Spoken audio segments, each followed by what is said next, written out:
Hey guys, Cameron here, and I am going to be giving you my review on Ghost Recon Future Soldier. Now, this is not like any of the other Ghost Recons I've played. One, because it's set in the future, and is now based around stealth using a cloaking device and other kind of technology that really isn't around at the moment. With that said, it's not like fully futuristic. You're not running around using laser rifles and plasma guns and all that kind of space age stuff. It's still guns with actual bullets of certain calibers and all that kind of nifty stuff that's still realistic but not so futuristic the game's unbelievable.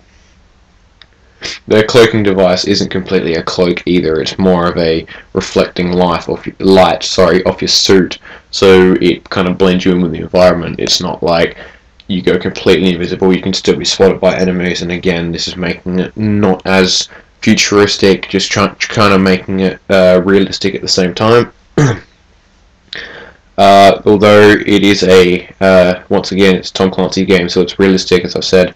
It's kind of gone down a little bit in realism compared to the last Ghost Recon, where it's basically one hit and you're down. Now, if you play on normal, you take a hit, you go down, your teammate revives you, take another hit, you go down, your teammate revives you, and then on the third time, if you take a hit and you go down, you're down for good and you have to restart at the checkpoint. This changes when you play on realistic. You get hit, you're down. End of discussion. The gameplay features have changed a lot as well. Now the game, unlike Ghost Recon, that was kind of based around stealth and certain missions, and other missions you're kind of just running and gunning. The game kind of gives you an option in this one, if you want to go full stealth you can, or if you want to go full run and gun you can. There's some sections of the game where it's just run and gun, you automatically get detected, but it's only a minority. The rest is can be stealth, or it's really up to you. The stealth works well. You work with a team in the story, so you can set up targets who in sync, and then once all your teammates have a clear shot of the target, you can set it up so they fire once you've taken down your target, or they fire on your command. It's up to you. This can get quite tricky at times when you have, say, 12 enemies and you can only decide to take out 4 at a time. The game really makes you watch the enemies' patterns, watch the way they patrol, and ensure that none of the bodies are going to get detected, because there's no way to move bodies in this. Once they're down on the floor, you can't pick them up and move them away. There's a big emphasis around stealth, as I said. It's mainly, the game kind of prompts you to use silent weapons, but again, you don't have to.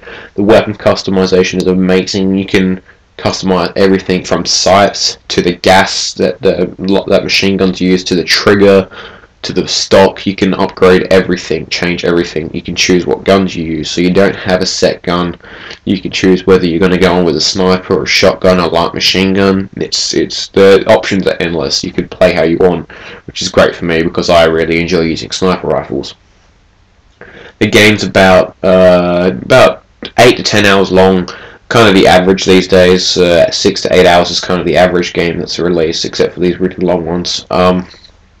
But once you're done with the story, you can go back and play again with the weapons you've unlocked through your first playthrough, and it kind of gives you an upper hand, because in the first mission, when you first start it, you've got shit weapons, but if you play again, you've got a sniper rifle that has bullets that automatically attract to the enemy's head, which kind of makes it a bit cheating, but hey, it's futuristic. There are other options to play in. You can play in guerrilla mode, which is wave after wave of enemies, and these waves change up. They can go from stealth to full out assault, back to stealth. It's really it's not random, it's set, but it can vary. Easiest to play that with co-op, or multiplayer, or split screen. It helps. Otherwise, if you're playing by yourself, the achievements are harder to get, and once you're down, you don't have anyone to revive you, you're just down. So best to play those games co-op. The story offers co-op as well, up to 4 people, because there's 4 people in your squad. I haven't actually tried that yet, but from what I know about Tom Clancy's games is that Tom Clancy and the game producers Ubisoft do co-op really well. Multiplayer is your average multiplayer you'd expect from a war game. It's team deathmatch. capture the flag, all that stuff. Again, it's based around classes, so you choose what class you want to be. You can be a recon class, assault class. It's up to you really. And this works well. It's kind of the same. It's still realistic, but once again, every game's more realistic when you're playing online because you're versing other people who think they know they're the best.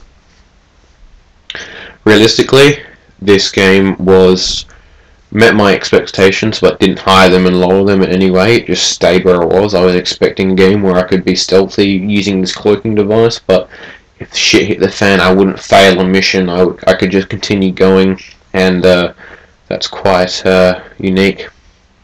The graphics are really well done.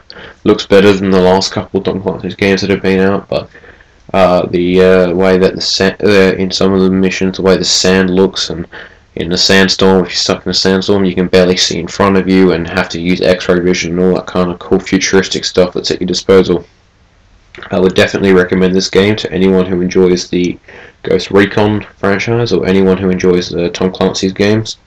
If you're not so much into stealth, you probably want to try this game, but there are some missions where you have to be stealthy, like I've said, so you just got to be prepared that you're not going to be always going to be able to run and gun. Thanks for listening, guys, and I hope to see you soon. Goodbye.